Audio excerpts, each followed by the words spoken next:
So for my muddy point this week, I really wanted to kind of hone in less on the characters and more so on Tolstoy himself, which seems a little bit out of the blue, just because the book's not really about him. He's just the contributor, to say the least.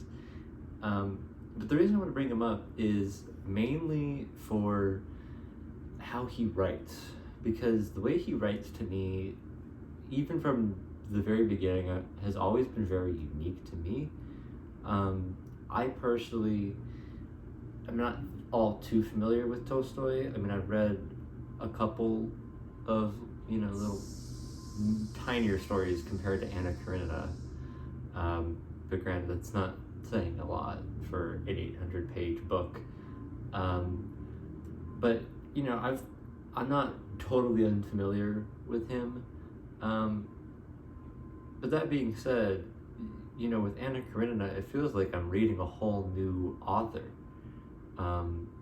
Because with Tolstoy, he writes in a way that sort of adds this element that I feel like is emblematic of Middlemarch and the way that George Eliot wrote. But I think the thing that makes both of them different is that Middlemarch is so non-confrontational in every sense.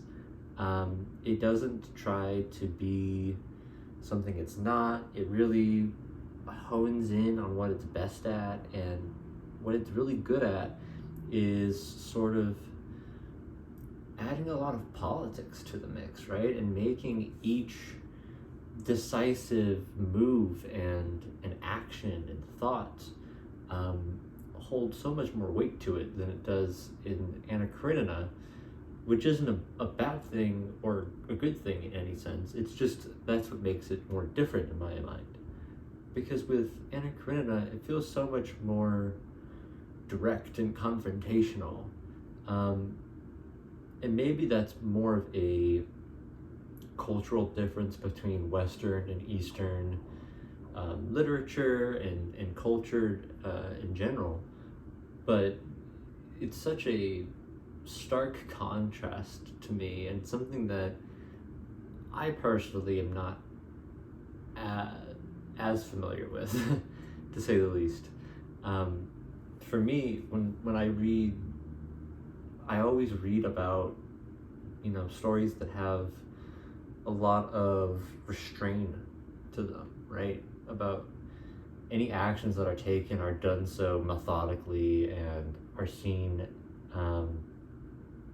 as actions that are done with intention, and sort of as a last resort, right? If diplomacy or verbal communication isn't an option anymore. Whereas with Karenina, there's so much less of that,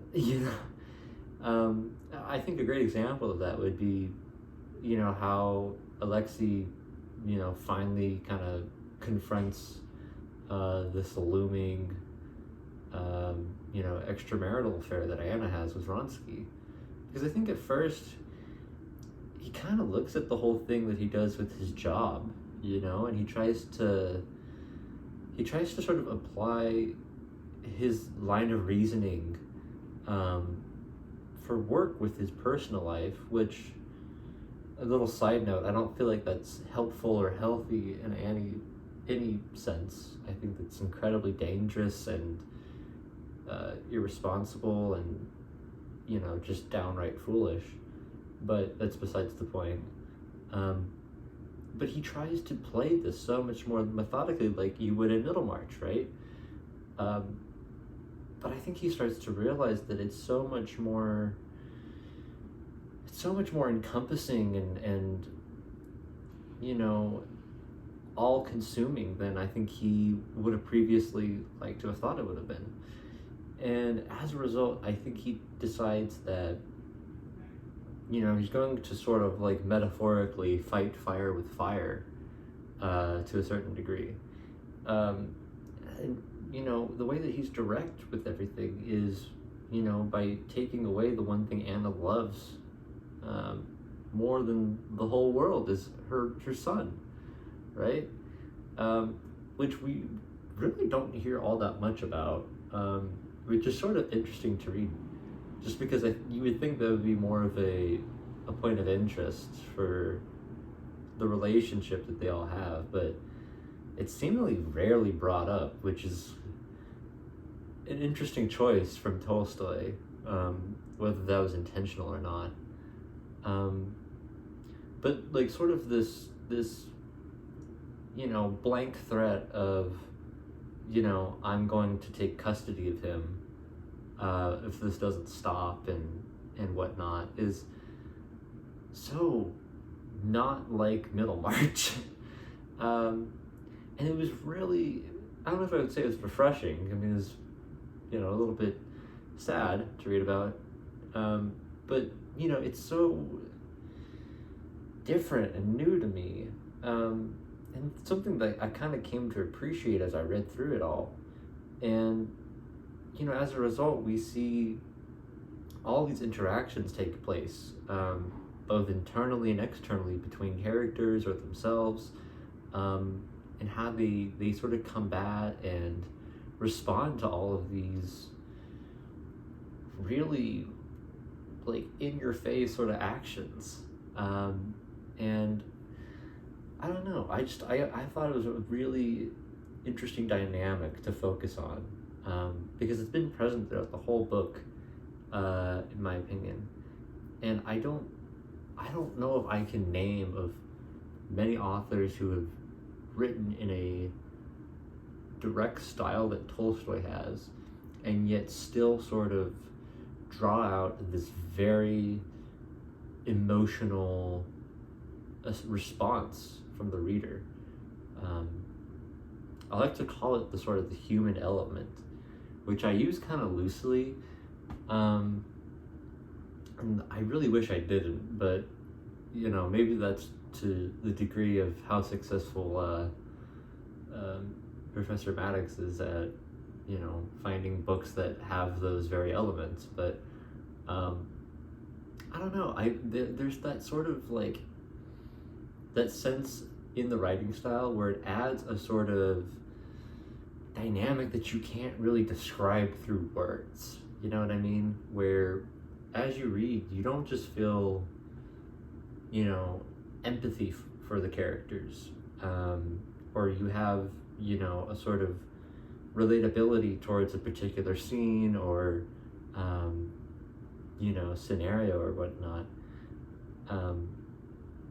but like all of that combined, the way that Tolstoy writes about all of this, he writes in a way that makes it feel familiar to us, because these characters themselves in the world that they're living in, right? I mean, Anna and Alexei, like living in, I don't know if I'd say high society, but like going to all these like bougie dinner parties and like hanging out with like fairly important political and cultural figures in Russia in 18th, 19th century. That's not something that I think a lot of readers are going to relate to, especially now. But for all the unfamiliarity we have with that world, it makes up for just how unrelenting Tolstoy is in describing the internal conflicts each character faces, which again I think is another sort of comparison with Middlemarch. I think with Middlemarch, I mean, I felt most relatable to Dorothy and Casaubon and Ladislaw, and that whole sort of myriad of problems that are brought with it, mainly because of the fact that Eliot, like Tolstoy, wrote in a way that was more familiar to me despite those sort of demographic differences, right? And I think that's a really underappreciated characteristic of writing that I think you don't see a lot of nowadays. I think it's always much more um, contemporary and less about the character and more about the world and, you know, the effects that a story has on a broader audience or a community that they're a part of or anything like that. Um, and that's not to say that I'm critical of that. I just think it's sort of like a lost art in a sense. Um, but, you know, I could be terribly wrong. That's just from personal experience. Um, but I know that's really what I wanted to focus on. And I wanted to know and hope, at least, that I'm not the only one that's maybe noticed that.